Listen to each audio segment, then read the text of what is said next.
So Bob, your just overall assessment, you guys are right there, but then the last few minutes gets away from you. Just your thoughts. Well, Mayer really, I think he made 3 threes in that stretch. He really hurt us. We hurt ourselves. We continually stub our toe when you miss an enormous amount of 1-footers, 2-footers around the rim. And it's not like they had a great shot blocker. It's more understandable if there's a great shot blocker in there, but they don't have a great shot blocker, and this has been a habitual problem. So you said habitual, so how do you improve there, or do you can you? I don't have to improve. I made them when I played. Also, when I missed shots, I got in the gym, be it the old field house, be it here, be it somewhere, I got in the gym. I hear the ball bounce and I look down there. I kind of want to see one of our guys down there working on this game. It's Kevin Jones, or it's Devin Williams, or it's Joanne Staten, or it's Alex Ruoff. They're not our guys.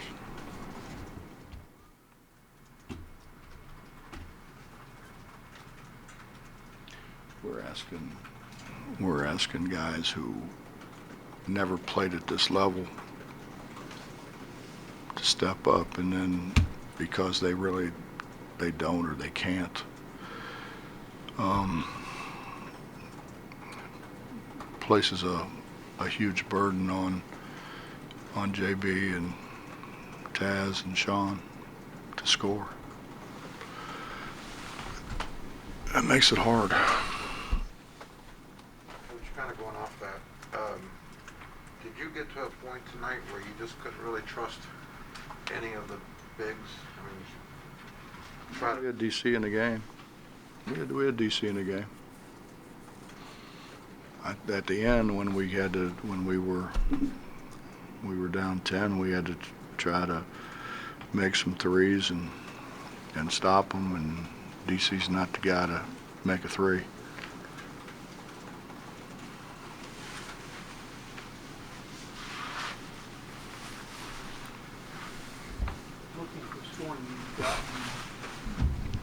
Was that mine? I don't think it was mine. I think I'm innocent this time. Last couple games, Malik's given you points. You seen something from him lately? Obviously.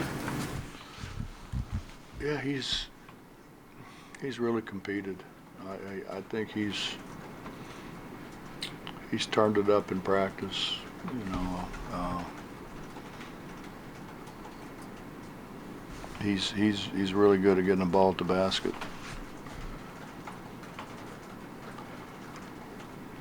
That's kind of what I think makes it a little bit more frustrating is, you know, when he gets it at the rim, which he does quite frequently, and he's not going to make all of them over all those bigs, but if he gets it over them and on the rim, those guys that went to block the shot are no longer there to rebound, and we still can't rebound it and score.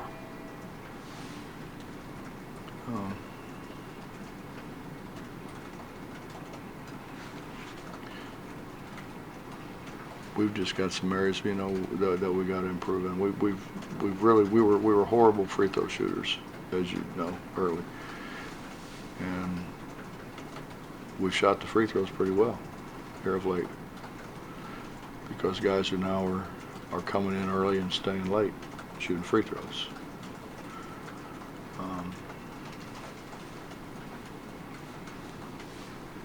I don't know. You know, it's kind of like I told them. You know, I mean, I played the game my whole life until I got into coaching, and I've coached for 40 years. It doesn't happen by accident. You know, it's a game of neuromuscular integration. It's a game of muscle memory. And if you're not in there doing it,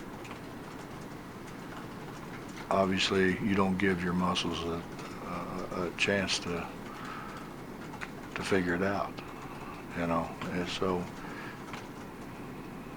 it's a game, and it's a game of repetition. It demands repetition. And until you give it that repetition, it's not going to be very good for you.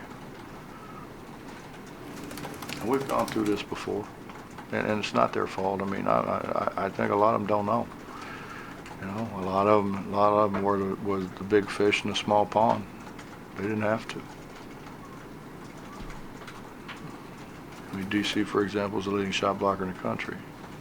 He's obviously not going to be the leading shot blocker in our league. I mean, he still blocks shots, but he's not going to be the leading shot blocker in our league. You got to put time in, man. Well, this is going to sound silly, but is there a way to work on making 1-footers, 2-footers? So imagine if you could do it in practice. It's not the same as having a guy 6'10", 250 trying to. You know, I'm going to tell a story just because Bob always writes these things about me telling stories and being a great storyteller. But didn't you say great storyteller? Great story. Yeah, that's what I thought. Fortune was missing layups, you know, and he was kind of crotching it. He was hitting it like in that between the rim and the backboard, and I kept trying to say, you got to get your head up. You got to look where you're shooting the ball, man. Get your head up. Get your head on the rim. Get your head on the rim. See the rim. And then I had a pad down there, and I was still fairly young then, and he knocked me all over the place. And so I went and got a football tackle, and he said, can I bring in a couple other guys? And I said, yeah. So Danny had three of our football tackles. I don't know if they were defensive or offensive tackles, but they were big dudes. He did it every day. He did it every day before practice. He got those guys in there, and and they hit him now. And it got to where they're like, Coach, he's killing us. We can't do anything with him. Now, we don't have anybody with Danny's physique, obviously, but still, I mean, he was the guys that excel at this game are guys that put time in. And you know, this guy, he goes from being a guy just an okay player to being an All-American, to being a first-team All-American, to being a first-round draft pick, to playing whatever it was, 13, 14 years in the NBA. But he deserved it. He put the time in. That's the point. You guys know that. I mean, you're not going to be good at anything if you don't practice your craft. You're not going to be good at it, whatever it is. Doesn't matter what it is. So you're looking for big bodies to pose your guys, or is it just making sure that they are just working on footwork? If I had those kind of guys hit the guys we got now, they'd be laying on their back. We'd never get them up again. I mean, they got to be able to score through contact. And you know, I've done this enough. I understand that contact brings the ball down. I mean, you can have good intentions about putting it in the square and right in the middle of the square, whatever, and when you get hit, that contact brings the arc of the ball down. So you have to learn to aim higher if you're going to get contact. Baylor's, Not one of my best, but No. that one disappoints me. Get me through the night. first half, early on, Baylor's advantage, points in the paint, I think was 14-0. How much of that plays into, just, what you weren't getting or seeing from your inside guys? How much of a difference does that make? Justin, what sticks out to me is all the times that we had shots from a foot away and we didn't make them in the second half. I mean, it's crazy how You know, and it's like, well, you know, it rolled off the front of the rim. Yeah, it rolled off the front of the rim because you didn't get it over the rim. You know, we just got to get, we got to get a better, we got to do a better job of you know, the eye of the tiger. I honestly thought with all those bigs that, you know, we can run through, that they would compete among themselves, you know, and that really hasn't happened. Really hasn't happened. What is a team like Baylor losing 2 straight at home going into this? I mean, you know, they did that at full strength. What does a team like that going through those kind of struggles say about the strength and the difficulties of this league?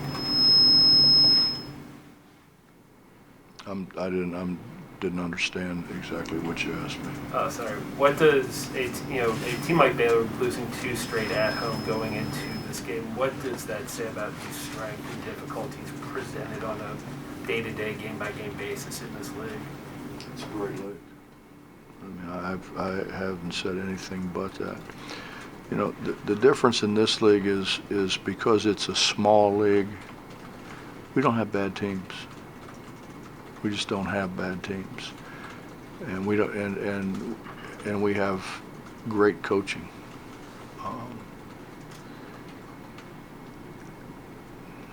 You know, when we were in the Big East, when we were in the Big East, the big boys played each other a lot more than what the middle group did, and the end of them hardly played them at all because they were trying to get as many teams as they could get into the NCAA tournament. So, you know, with us, you can't do that. I mean, because the league's so hard. And think of the coaches in this league. I mean, I went in there. First time I went in and sat down. I started looking around the table, and I'm thinking, wow. You know, I think at that time there was 6 or 7 coaches that were Final Four coaches, and several, multiple Final Fours. It's a great coached league, and the players are good. We have this thing that we show recruits that didn't come from the league. It came from one of those guys that keep track of such things. This league has had more #1 picks than any other league. And when you think this is the smallest league, and it had the most first-round picks, it also had the most first picks in the draft. It also had the most people drafted. And when you think that this is a 9-10 team league, whatever, and some of those leagues are 20, and this league continues year after year after year to put more people in the league. It says a lot about the league. It says a lot about the coaching in the league, the recruiting in the league, and how hard the league is. It's hard. We don't have a gimme. There's no gimmies in this league. You know, what Kansas State? People say, oh, well, what about Kansas State? Kansas State just beat somebody, and they will continue to beat people through the league because Bruce can really coach, and they've got good players. Does that help keep things in perspective of all? I mean, even though it's been 2 in a row, it's also been against 2 teams who could be in the Final Four in April. I guess.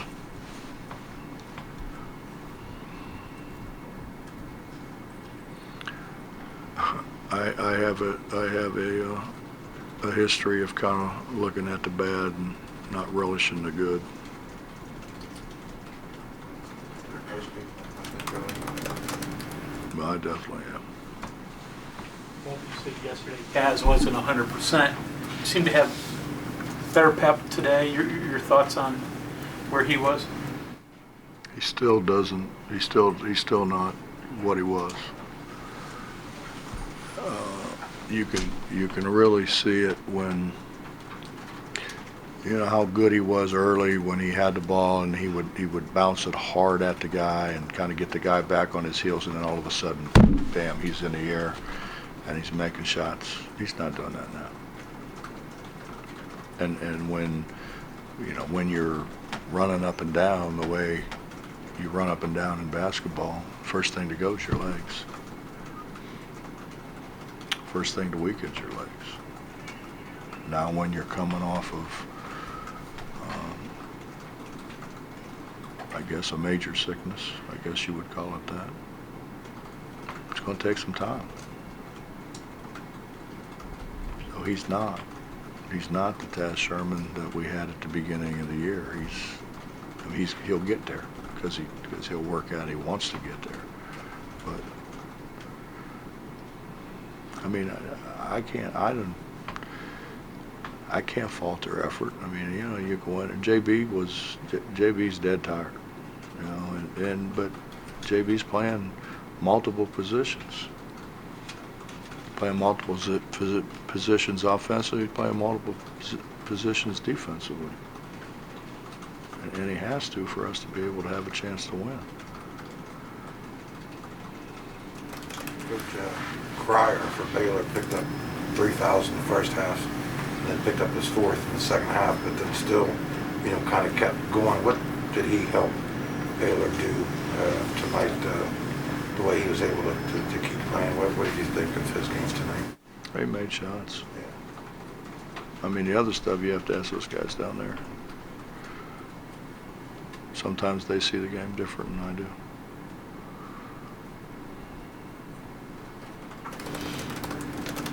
Anything else? Bob, the league's scoring well and shooting a bunch, but I would imagine maybe the next thing for him is taking advantage of that, and then if he can get open, like easy shot, step in stuff for Taz and Sean, that would certainly help them and the offense too. Well, he can do more than that. I mean, he has scored the ball, and I mean, thank God he has scored the ball because we're struggling to score it. But a guy like that, I think that the great thing they do to help bigs, Mike, is they make people help up. So you can't stand back there because he's good enough just to pull up and shoot it in. And so you have to come towards him. So he's got people coming forward, which really should enable our guys in the back to be inside to rebound. You know, the best way to rebound is be the closest guy to the ball. Well, if you're inside, you should be the closest guy to the ball. You should be blocking those guys out, and you have every advantage to block them out and get second shots. So he does that for us. We just don't take advantage of it the way we need to take advantage of it. I bring that up because I think it was maybe yesterday, well, not maybe it was 2 days ago, Sean said that not having Deuce and some of the things that he can do to create, that's made it harder on them to, you know, they're not as open as often. There's too fewer eyes on Deuce than instead on them instead. Do you feel like that's maybe the closest thing to like the threatening presence with the ball in his hand? Sean's a guy who needs an angle. He needs an angle to score. You know, I wish we could run him off of screens and run single doubles and staggers and all that stuff for him. The problem, Mike, is you have to have somebody to deliver the ball. You know, and it's so much easier to score the ball when you're coming off a screen. And the ball's there when it's supposed to be there, and you know what I'm saying? Or as we do sometimes, the ball flies out of bounds before you get to where you're supposed to be because some guys just toss it out of bounds, you know, kind of thing. Well, that he's supposed to be coming off of this screen. Well, he's got to be able to get there. You know, and I think the other thing that happens is if they lead you too much, now you catch the ball going away from the basket. You understand what I'm saying? So you're coming off a screen. Now the only catch you can make is going away from the basket. Well, now it's hard. That's hard to catch it, turn square, face it. Now you've lost your advantage, and that's why passing the ball is so important. And we don't have people who pass the ball that well.